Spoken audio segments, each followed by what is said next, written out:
Okay guys, so I hope I found a quiet place now here. It's pretty cool. I'm in the Cambridge University Library.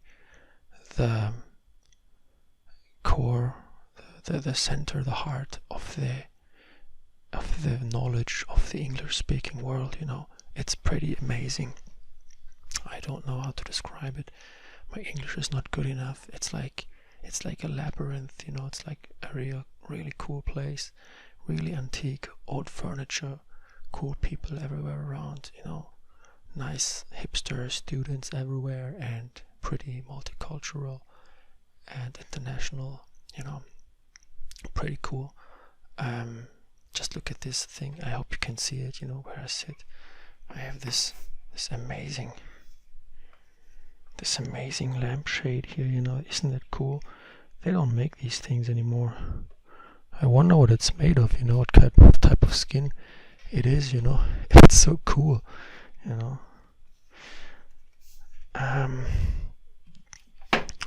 Anyways, so I got myself some books. I ordered some books. They came pretty quickly. It took me about half an hour, So let's see what I got here for you guys. So let's see what intellectual treasures we can dig up here from this nexus of knowledge. So first thing I got here is this one, this amazing piece of work here. It's from a guy called Kaufman. Pretty interesting guy, very intelligent person, and he wrote some very interesting things about Germany.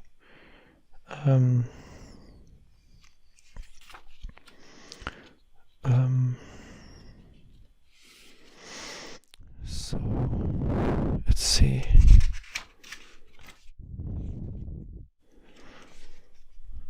Again, Germany must perish. That sounds like a pretty good message,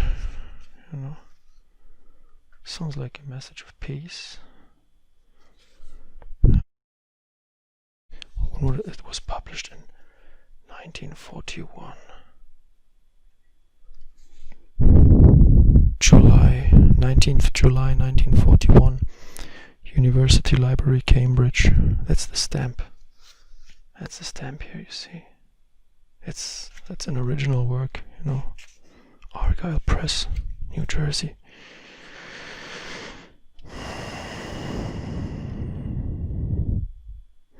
To all those men and women who would rather die fighting for freedom than remain alive as slaves. Yeah, that's a good stance. To all those men and women who, unafraid, speak out the truth as they conceive it to be the truth. To all those men and women who, inspired by the efforts, hopes, and aspirations of mankind, place its needs before their own. This book is humbly dedicated. Thank you, man. It's dedicated to me, then. That's me. It's a perfect description of my own attitude, isn't it? Special note to reader. Germany Must Perish presents a plan for the structure of a permanent and lasting peace among civilized nations.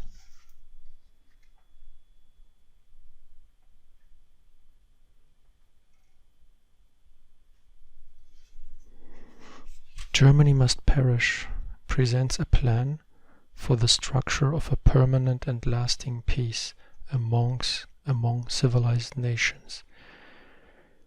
It bases its thesis on the eventual defeat of Germany by the British Empire and its allies without the assistance of the United States.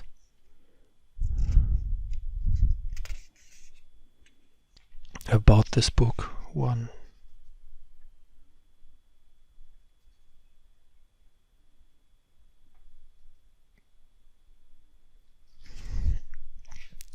Today's war is not a war against Adolf Hitler, nor is it a war against the Nazis.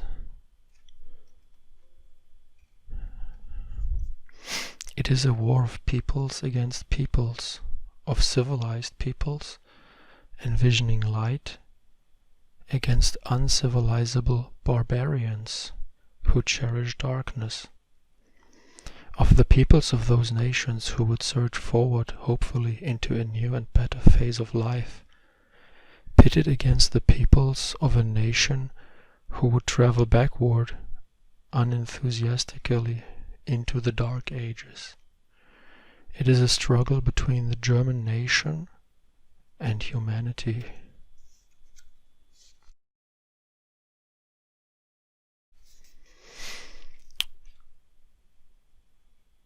Hitler is no more to be blamed for this German war than was the Kaiser for the last one, nor Bismarck before the Kaiser. These men did not originate or wage Germany's wars against the world.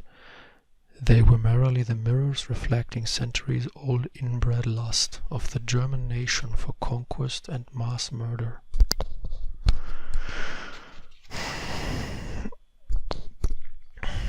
This war is being waged by the German people. It is they who are responsible. It is they who must be made to pay for the war. Otherwise, there will always be a German war against the world. And with such a sword forever hanging overhead the civilized nations of the world, no matter how great their hopes, how strenuous their efforts, will never succeed in creating that firm and solid foundation of permanent peace, which they must first establish if they ever intend to start the building of a better world.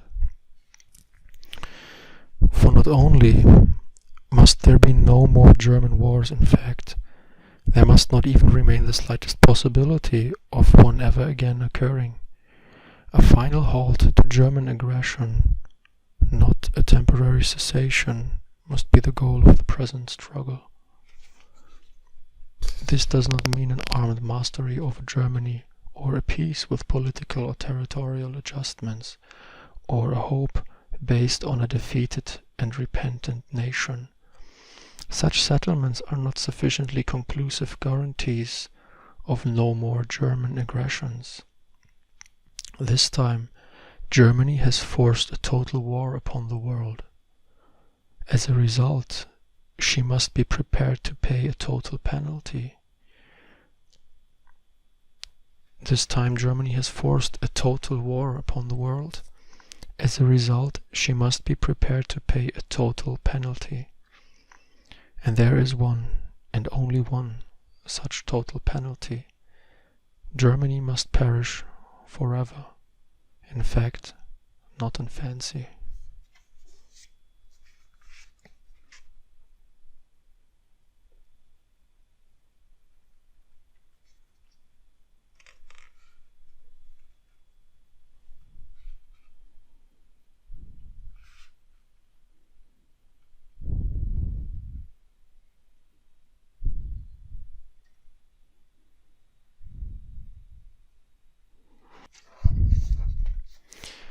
Chapter 2: The Background of Germanism. Organized Germanism.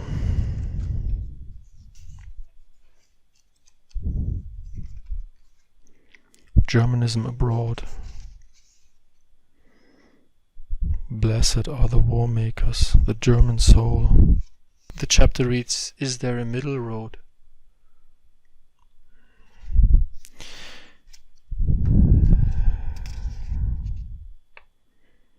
What then of a democratic Germany? Ah, that's nonsense. Well, then break Germany up into small autonomous states. Ah, that's nonsense. Let us carve up the world and give Germany a share, which the world and she will agree is her just due. Germany already has given us her answer. Germany does not want a share of anything. She demands all or nothing. A final solution. Let Germany be policed forever by an international armed force. Even if such a huge undertaking were feasible, life itself would not have it so, as war begets war, suppression begets rebellion. Thus we find there is no middle course, no act of mediation, no compromise to be compounded, no political or economic sharing to be considered. There is, in fine, no other solution except one. that Germany must perish forever from this earth. And fortunately, as we shall now come to see, that is no longer impossible of accomplishment.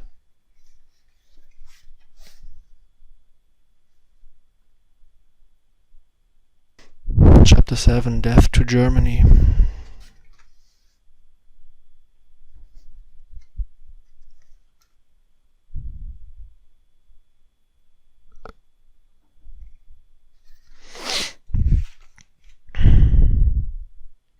When an individual commits premeditated murder, he must be prepared to forfeit his own life in consequence.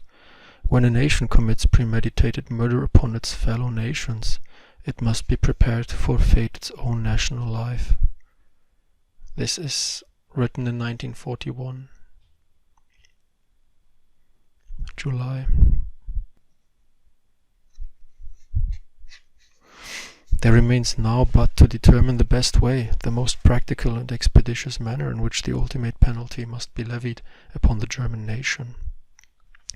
Quite naturally, massacre and wholesale execution must be ruled out, in addition to being impractical when applied to a population of some 70 million.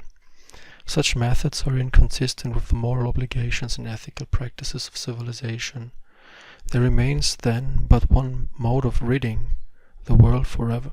There remains then but one mode of ridding the world forever of Germanism, and that is to stem the source from which issue those war-lusted souls, by preventing the people of Germany from ever again reproducing their kind.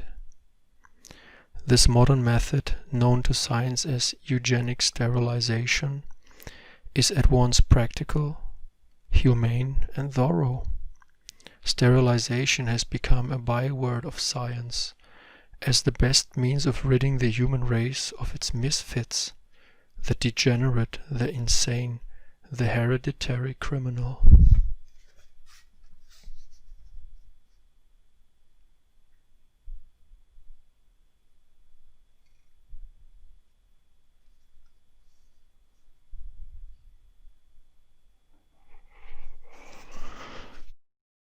Sterilization is not to be confused with castration. It is a safe and simple operation, quite harmless and painless, neither mutilating nor unsexing the patient. The effects are most often less distressing than vaccination and no more serious than a tooth extraction. 2. The operation is extremely rapid, requiring no more than 10 minutes to complete. The patient may resume his work immediately afterwards. Even in the case of the female, the operation, though taking no longer to perform, is as safe and simple. Performed thousands of times, no records indicate cases of complication or death. When one realizes that such health measures as vaccination and serum treatments are considered as direct benefits to the community, certainly sterilization of the German people cannot but be considered a great health measure promoted by humanity to immunize itself forever against the virus of Germanism. The population of Germany, excluding conquered and annexed territories, is about 70 million, almost equally divided between male and female. To achieve the purpose of German extinction, it would be necessary to only sterilize some 48 million, a figure which excludes, because of their limited power to procreate, males over 60 years of age and females over 45. To achieve the purpose of German extinction, it would be necessary to only sterilize some 48 million.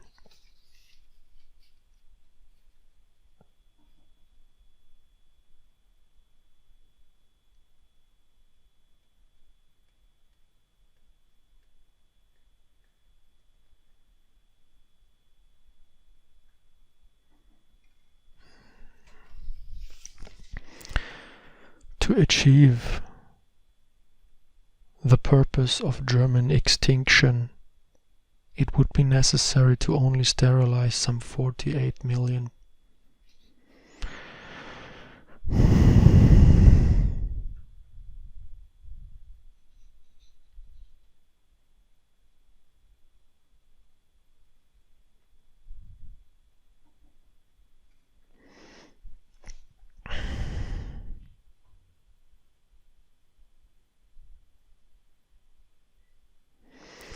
Of course, after complete sterilization, there will cease to be a birth rate in Germany. At the normal death rate of 2% per annum, German life will diminish at the rate of 1.5 million yearly. Accordingly, in the span of 2 generations, that which cost millions of lives and centuries of useless effort, namely the elimination of Germanism and its carriers, will have been an accomplished fact. By virtue of its loss of self-perpetuation, German will have atrophied and German power reduced to negligible importance.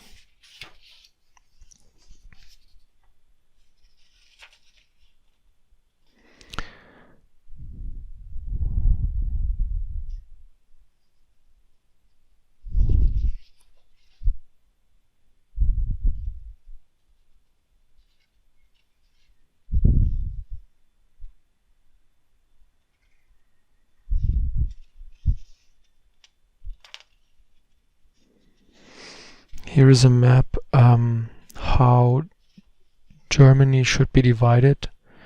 Map showing possible dissection of Germany and apportionment of its territory. So after Germany is being destroyed, here's how the territory would be divided and shared among its neighbors.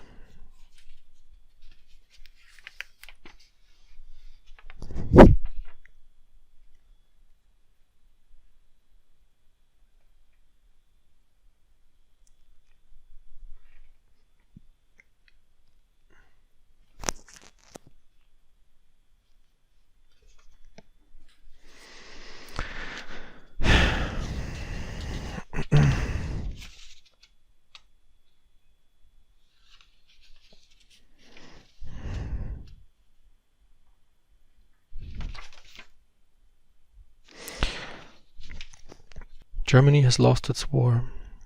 She sues for peace. The imperative demands of the victor people that Germany must perish forever makes it obligatory for the leaders to select mass sterilization of the Germans as the best means of wiping them out permanently. They proceed to 1. Immediately and completely disarm the German army and have all armaments removed from German territory. 2. Place all German utility and heavy industrial plants under heavy guard and replace German workers by those of Allied nationality. 3. Segregate the German army into groups, concentrate them in severely restricted areas and summarily sterilize them. 4. Organize the civilian population, both male and female, within territorial sectors and effect their sterilization. 5. Divide the German army after its sterilization has been completed into labor battalions and allocate their services toward the rebuilding of those cities which they ruined. 6. Partition Germany and apportion its lands. The accompanying map gives some idea of possible land adjustments which might be made in connection with Germany's extinction. 7. Restrict all German civilian travel beyond established borders until all sterilization has been completed. 8. Compel the German population of the apportioned territories to learn the language of its area, and within 1 year to cease the publication of all books, newspapers, notices in the German languages, as well as to restrict German language broadcasts and discontinue the maintenance of German language schools. make one exception to an otherwise severely strict enforcement of total sterilization by exempting from such treatment only those Germans whose relatives, being citizens of various victor nations, assume financial responsibility for their emigration and maintenance and moral responsibility for their actions. Thus, into an oblivion which she would have visited upon the world, exits Germany.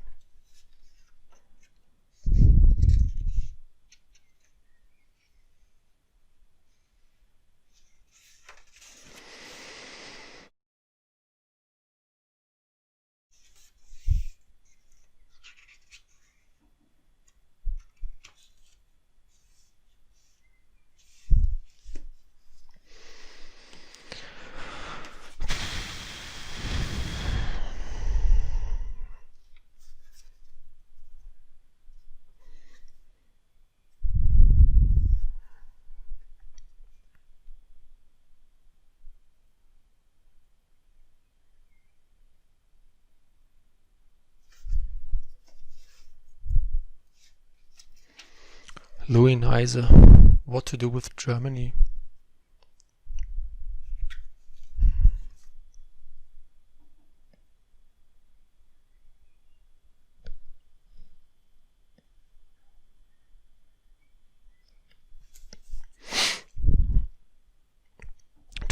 July 1944.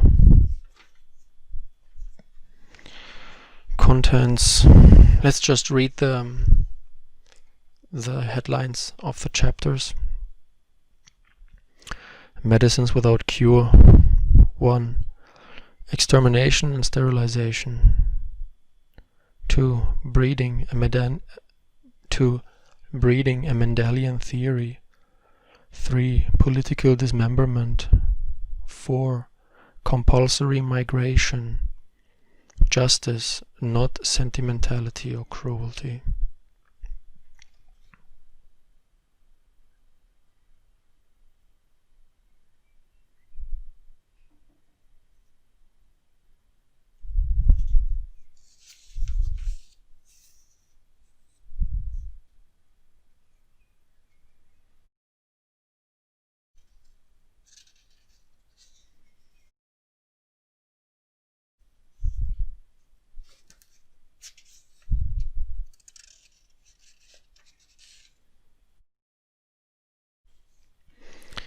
Here's part 5. Educating Cain. The most important fact of the last half-century. Self-education after World War I. The devil's brew. The physician is not the trespasser. The Teutonic Plague. The International University. Invading the German mind.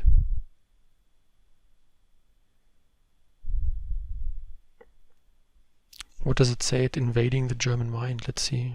139.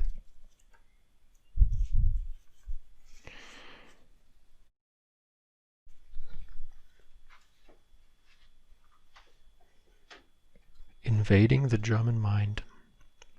If we recognize the importance of educational reform, the criticisms against international supervision will appear in proper perspective. Also, we will approach the task with the imagination, originality and thoroughness which the desperateness of the situation impels. One must envisage something more than improved curricula, better texts, saner staffs. We must lavish upon the campaign at least a fraction of the money and time which the High Command spent on military operations.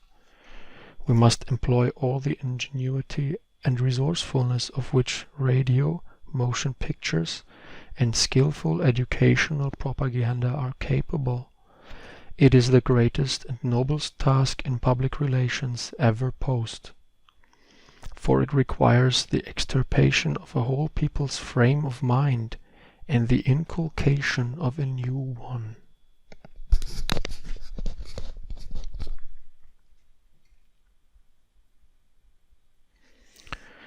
The effort would not be limited to the blackboard All the forces of the arsenal for the invasion of the German mind must be employed in this noble attack.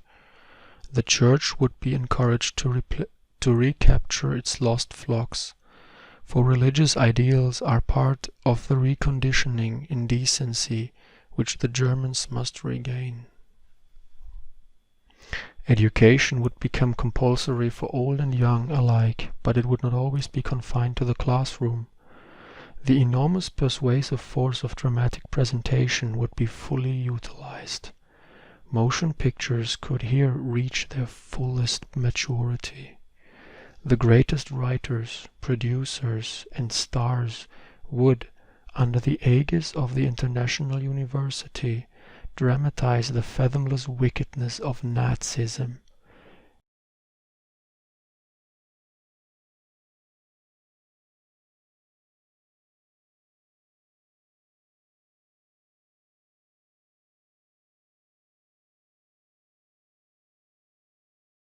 And the beauty and simplicity of a Germany no longer preoccupied with shooting, marching, and marching home, defeated. They would be commissioned to create a German stage in the image of democracy, and the radio, through entertainment and undisguised lecture, would invade the home itself. No device for the undoing of Nazi training would be ignored, nor be beneath our earnest effort. The authors, dramatists, editors, and publishers would have to pass muster of the International University. This is consistent, for they are all educators.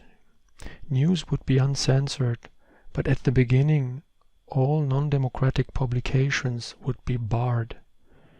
After the German mind had had an opportunity to be strengthened by new ideals, it could be subjected to contrary views in the confidence that it would reject the virus. In the course of doing so, it would develop a greater immunity for the future. The educational process would pervade all Germany and blanket her. All factories would be required to have recess periods during which simplified lectures on democracy would be given to the workers. The personnel of offices would have similar interludes. Citizenship could be obtained only by earning an education certificate, obtainable by any alternative educational methods to be sanctioned by the International University. Summer schools would be organized everywhere, and part of all vacation periods would be required to be spent in them. Only when Germans had satisfied the distinguished and impartial trustees of the International University that they were ready for statehood and were no longer a menace to the world, would they be admitted to the family of nations. The probation would then be over. It will be up to the Germans to make that probationary period short. In the ultimate sense of the word, their fate will be in their own hands.